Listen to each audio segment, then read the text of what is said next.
Ini coba saya tunggu-tunggu strong nih dari tadi, saya agak deg-degan. kalau Silakan. kitanya jelek nih kan. Nah, kita bisa dibilang ini berdasarkan data IMF ya. Memang yang menopang kondisi Indonesia ini menjadi lebih strong adalah ada dua. Jadi high commodity price karena memang Indonesia ini kan disokong oleh harga komoditas yaitu coal dan CPO. Apalagi yang sangat menyokong adalah harga coal ya. Saat ini bisa dibilang harga coal di Indonesia adalah tertinggi sepanjang sejarah. Dikarenakan negara-negara Eropa ini kan untuk listriknya menggunakan gas dan coal. Ada dua. Jadi memang gas dia ambilnya dari Rusia. Mungkin sekitar kemarin 30 atau 40%. Tapi karena memang Rusia sendiri ini masih uh, perang dengan Ukraine, jadi pasokannya sendiri ini dikurangi oleh negara-negara Eropa sekitar 10% dan akhirnya beralih ke coal dan mengambil dari Indonesia. Apalagi ini kan udah mau masuk musim winter ya. Jadi demand-nya juga cukup banyak sehingga Indonesia mendapatkan harga yang cukup bagus lah untuk nanti dia mensuplai ke negara-negara Eropa yang nanti sebentar lagi akan winter. Jadi that's why Indonesia bisa dibilang cukup aman.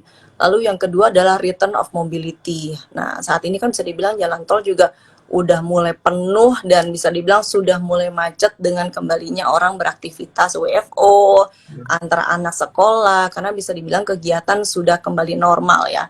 Jadi dengan adanya return of mobility ini membuat juga kemarin acara apa tuh Gaikindo ya, itu kan juga penjualan mobilnya udah mulai bagus tuh. Ya. Bontot. Jadi memang dengan uh, dua dua alasan inilah membuat Indonesia cukup bagus, cukup stabil dan tahun depan bisa dibilang kita memang perlambatannya pertumbuhannya ada tapi lebih lambat. Tapi hopefully kita bisa dibilang lebih bagus. Sebenarnya saya ada data ya. Data GDP jadi di tahun sebentar, mana sih Indonesia? Kok aku nggak nemu? Ini. Jadi di tahun 2021 GDP kita itu di 3,7 Mas Bontot. Nah, di 2022 itu kita 5,3. Jadi naik sebenarnya GDP kita. Tapi memang di 2023 nanti akan ada perlambatan sekitar 5%. Tapi ya kita bisa dibilang cukup aman lah.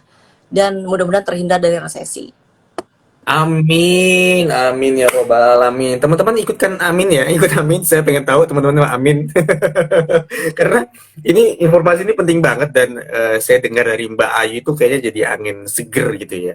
Saya jadi yang tadinya awal tuh agak, aduh, kita mau main resesi lagi, perang lagi, saya pusing kayaknya dengerinnya. Tapi ada informasi kayak gini, jadi saya happy, dengernya happy dan cukup bersemangat dan optimis ya soal iklim investasi kita dan juga masa depan kita nantinya insya Allah di Iya. Indonesia ya soal keuangan. Nah, Kalau uh, nah ngomong-ngomong soal kita balik lagi lah coba ke soal reksadana ya Mbak Ayu ya. Uh, kita udah paham nih situasinya, kondisinya seperti ini, walaupun mungkin kita tidak terkena resesi, tapi tentu ada perlambatan dan segala macamnya.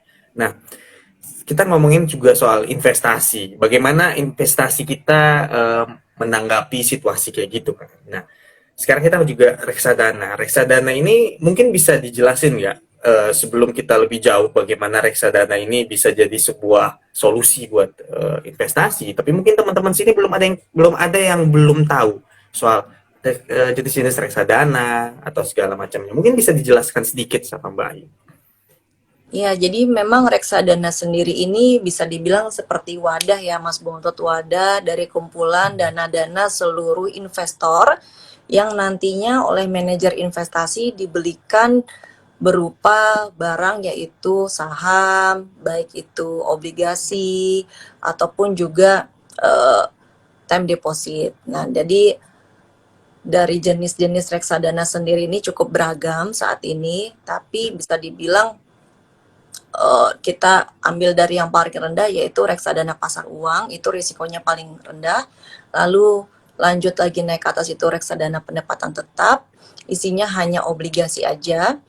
Lalu yang kedua adalah reksadana campuran, ini isinya obligasi dan saham. Yang terakhir yang returnnya dan resikonya paling tinggi. Jadi high risk high return, low risk low return. Jelas dengan adanya resiko paling rendah sehingga untuk returnnya sendiri jauh lebih rendah daripada yang resiko yang paling tinggi. Jadi memang reksadana saham bisa dibilang bisa memberikan return yang lebih tinggi dibanding lainnya, tapi kembali lagi resikonya pasti lebih tinggi.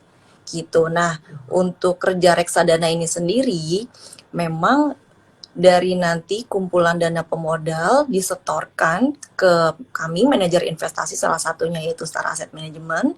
Lalu dari fund manager kami nanti membelikan produk-produk reksadana, ditaruh di saham kah, obligasi kah, atau di bunga deposito. Nah, tapi duitnya ini bukan ditaruh di MI, tapi nanti yang mengelola itu adalah bank kustodian. Jadi nanti disimpannya di bank kustodian, dicatatnya juga di bank kustodian, laporannya juga dari bank kustodian, NAB-nya pun jadi dari bank kustodian. Jadi nanti ada kontrak antara si bank kustodian yang dipilih oleh manajer investasinya untuk mengelola dana dari nasabah-nasabah. Jadi bisa Oke. dibilang nasabah dananya aman karena tidak langsung dititipkan ke manajer investasi tapi ke bank, ada perantaranya atau pihak ketiga. Oke, aman intinya. Teman-teman kalau belum cobain reksadana, cobain. Insya Allah aman, karena seperti yang dijelasin tadi oleh Mbak Ayu ya, karena walaupun ini produknya MI, manajer investasi, dan kita dan kami upper dari Investment untuk ikut bantu menjualkan, kita nggak pegang duitnya gitu. Yang pegang duitnya adalah bank kustodian ya kan gitu ya. Jadi dicoba aja reksadana, beli di Invest Now, reksadanya Star Asset Management. Nanti dicari aja ya, diklik investnow.id, cari reksadana Star Asset Management. Nah, ini pertanyaan selanjutnya nih pertanyaan paling kunci sebenarnya. Yang tadi kita udah jelasin soal resesi dan segala macam. Nah, sekarang bagaimana memilih reksadana yang tepat? Tapi sebelum itu saya pengen tanya, kasih tahu teman-teman juga, jangan lupa follow investnow.id ya. Dan juga jangan lupa follow Star Asset Management at star.assetmanagement kalau nggak salah ya, insya Allah itu benar. Dan di akhir nanti kita akan kasih tahu juga kita ada promo dari Star Asset untuk nasabah-nasabah dari investno.id. Ini promonya menarik banget. Nanti kita akan jelasin sedikit ya Mbak Yuya. Oke. Uh, nah, sekarang pertanyaannya adalah reksadana ini uh, untuk menjadi pilihan yang tepat itu bagaimana ya? Apakah bisa menjadi pilihan yang tepat ketika kita lagi soal kondisi resesi atau inflasi? Nah, seandainya pun ini benar-benar kejadian ya, resesi amit-amit, menurut Mbak Ayu itu seperti apa? Oke, jadi memang reksadana ini bisa dibilang salah satu instrumen investasi yang tepat, tapi kembali lagi yang namanya investasi harus diversifikasi. Jadi di saat kondisi saat ini kenaikan suku bunga, lalu volatilitas yang tinggi, baiknya tuh nanti teman-teman investasinya di instrumen yang volatilitasnya lebih rendah, ya ini reksadana. Memang ada reksadana saham yang bisa dibilang katanya resikonya tinggi, tapi tetap jauh lebih rendah resikonya daripada kita let's say trading saham sendiri. Kenapa? Karena ini kita kumpulan duit bareng-bareng. Jadi ibaratnya resiko dan keuntungan kita tanggung bersama. Tapi kalau misalkan trading saham itu one on one. Jadi memang hanya diri kita trading dengan saham yang kita pilih itu akan memberikan cuan atau memberikan loss kalau kita tidak membeli di saat momen. Jadi kalau teman-teman nih mau berinvestasi di reksadana pada kondisi saat ini yang bisa dibilang tidak menentu, kita kan nggak tahu nih tahun depan, apalagi nanti mau ada election, kira-kira seperti apa ya kondisinya. Nah nanti bisa nih untuk meminimalisir resiko 60-70% dana teman-teman ini bisa masuk di reksadana pasar uang atau pendapatan tetap. Tapi untuk mencari alfanya 30% ini taruh di reksadana saham gitu. Apalagi bisa dibilang kan nanti mau ada election agak sedikit nih turun IHSG, tapi nextnya kalau kita lihat siapa yang kepilih, lalu nanti pembantu-pembantu presidennya itu siapa nih, jajaran menterinya siapa, itu biasanya IHSG akan berbalik arah. dan investor udah akan mulai nih pelan-pelan placement lagi, invest lagi di Indonesia. Nah, ini memang tergantung dari siapa yang kepilih dan siapa jajaran para menterinya. Gitu deh. Jadi ngomongin politik ya. Ngomongin politik. Oke.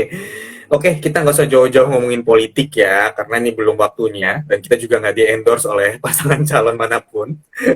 Jadi, sekarang kita tanya soal, mungkin sedikit lebih detail ya, soal kan inflasi. Inflasi yang mungkin udah nyata ya, inflasi nggak, kalau resesi mungkin belum tentu terjadi, tapi inflasi ini kayaknya sudah nyata ya. Dan menurut Mbak Ayu, gimana ya efeknya, dampaknya inflasi terhadap reksadana saham? Ya, reksadana khusus yang saham tentunya. Menurut Mm-mm. Mbak Ayu seperti apa? Jadi memang kalau reksadana saham itu kan benchmarknya IHSG ya Mas Bontot. Nah, eh, Ya. korelasinya sendiri antara inflasi dengan IHSG sebenarnya tidak berpengaruh banyak karena dalam IHSG ini kan banyak sektor-sektornya gitu dan tidak semua sektor ini berpengaruh pada inflasi gitu. Jadi hanya sektor consumer non cyclical yang dia dipengaruhi oleh si inflasi ini. Kalau sektor lainnya banking, lalu misalkan tadi mining dan lain-lain itu bisa dibilang cukup lebih aman gitu. Nah, karena apa? Biaya-biaya konsumer ini itu kan menjadi lebih tinggi karena adanya inflasi. Jadi dengan ada inflasi, harga-harga juga semakin tinggi seperti rokok. Mungkin kalau kita beli baju di Ramayana, Matahari dan lain-lain itu kan juga jadi lebih mahal. Nah, ini mempengaruhi daya beli masyarakat.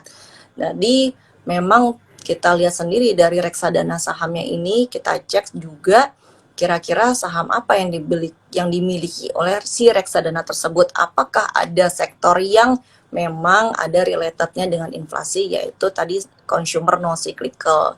Lalu kalau dari kami sendiri yaitu Star Sustainable Equity itu kami lebih ke tactical aja. Jadi memang kalau ada saham-saham yang kita lihat wah kayaknya ini akan membuat jadi penurunan kami punya return dan performance itu biasanya cepat nih kita buang atau weightednya kita kurangin gitu mas kurang lebih segitu jadi memang kan tidak semua sektor-sektor yang ada di IHSG itu berpengaruh sih sama inflasi hanya consumer non cyclical aja.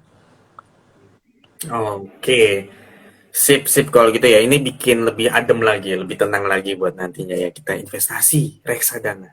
Nah, sekarang tadi saya sempat ada lihat pertanyaan di atas-atas gitu ya sebelumnya, dan ini menurut saya menurut pertanyaan yang seru juga, pengen saya tanyain juga. Eh, kalau kalau saya nih misalnya atau teman-teman lah punya uang 100.000, bisa nggak sih investasi di reksadana? Bisa banget, bisa banget Mas Bontot. Saat ini memang OJK itu memberikan peraturan baru mempermudah untuk segala jenis lapisan masyarakat mulai menabung sejak dini dari nilai atau nominal yang terjangkau yaitu 100.000. Bahkan ada beberapa reksadana yang bisa kita beli di nominal 10.000 gitu. Jadi memang Wow. dengan 100.000 sayang kan kalau kita nggak menyisihkan untuk kita berinvestasi mulai dari sekarang.